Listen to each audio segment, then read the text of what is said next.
Hello, welcome to my channel. In today's video, we are going to look at how to pay service fee without complication. Let's get started.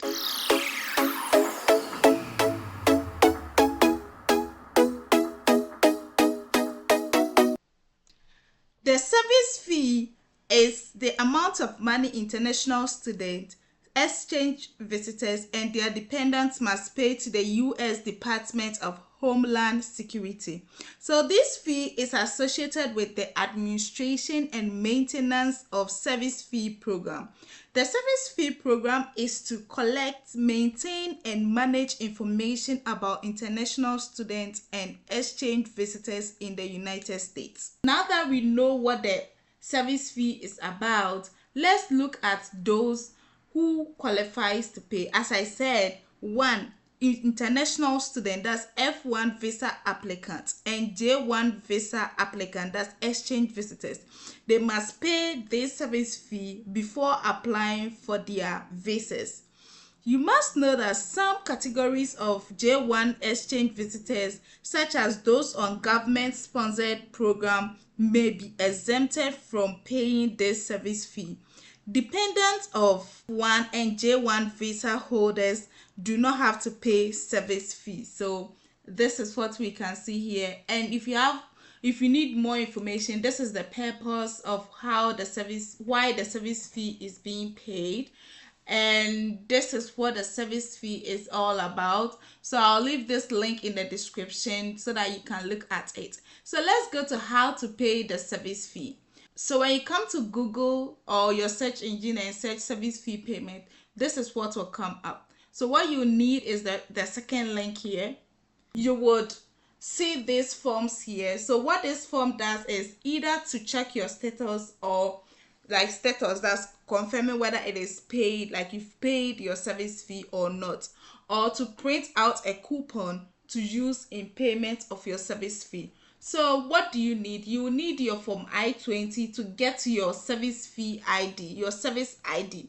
This ID is found on your Form 120 or DS 2019, which is for the J1 visas. Okay, so you input your N number, it's there, your last name, month, date, that's your date of birth, and then you click here to check your status. This side of the page, you can pay service fee, check status, or any news you want.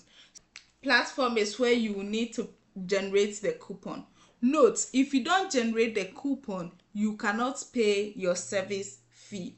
So let's come here. So you must fill out this form here, the form we talked about here, to get your coupon before visiting the Western Union to pay. You cannot submit payment via Western Union without your coupon number. So this is one thing you need to know about.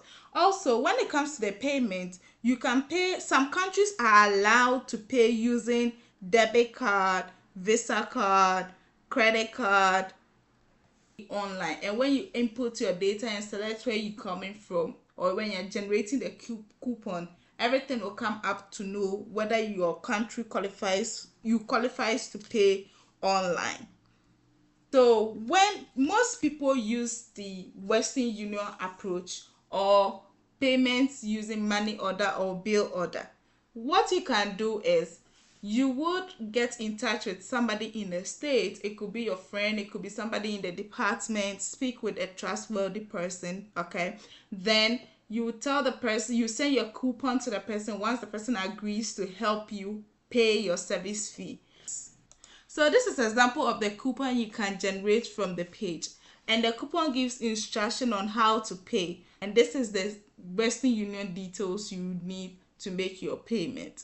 So when you go to Western Union, a form like this will be given to you. Then you fill your coupon number and other things. When you're done, you give it to them and they will process it. Or when you want to do a quick pay, this is the form you fill. It has instructions. Okay, so I'll leave this link in the description, and if you have any question, you can drop it in the comment section and I'll try to attend to you. So after making your payment, you can come back here maybe a day or two and you check your status. So you use the same information here to check your status. Be there whether it is paid or not paid.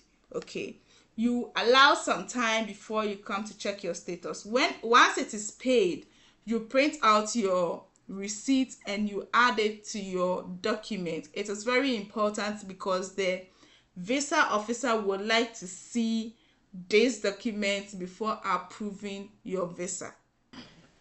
So one thing you need to know, you have to be very careful when paying your service fee, because the service fee is non-refundable. Once paid, it cannot be refunded. If you have any question or concern, you can send an email to this email here for customer support, and they would attend to you. Someone asked this question: I pay service fee for school A, and now I have a new admission offer to a school that I like, which is school B. Do I pay a new service fee? No. The best thing you do is to transfer your service fee. So to request a transfer of service fee, you enter the information as requested, and if there is a valid payment on the record, a request transfer button will appear next to print confirmation button. And when you do that, you allow some time to print the new service fee receipt, and you add it to your document. Make sure you have the right service fee receipt for your interview. Okay.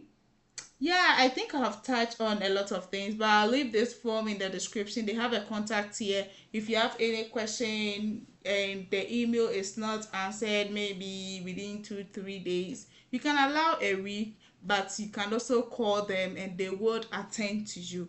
I'll leave these 3 links in the description so that you can read more about it. And this is also how to pay service fee. I'll leave this information as well. If you've watched up to this stage, I would say thank you very much for watching my video, spending some time here.